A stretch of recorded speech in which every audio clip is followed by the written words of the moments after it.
សួស្តីពុកម៉ែបងប្អូនជាទីគោរពសូមស្វាគមន៍មកកាន់ Channel ឆ្នោតយួនតាមផ្ទះរបស់ Admin ថ្ងៃនេះ Admin មានលេខតម្រុយល្អៗរបស់ឆ្នោតយួនសម្រាប់ចែកជូនពុកម៉ែបងប្អូននៅថ្ងៃទី1 ខែ 1 ឆ្នាំ 2026 នេះ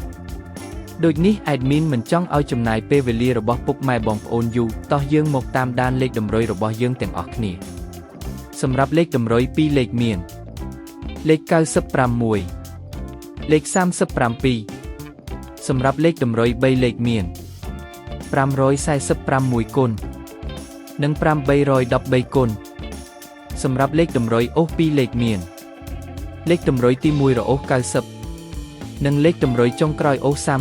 30សម្រាប់លេខតម្រុយថ្ងៃនេះ Admin សូមជូនពរឲ្យពុកម៉ែបងប្អូនជួបតែសំណាងល្អទាំងអស់គ្នាហេងមានលាភមានជ័យ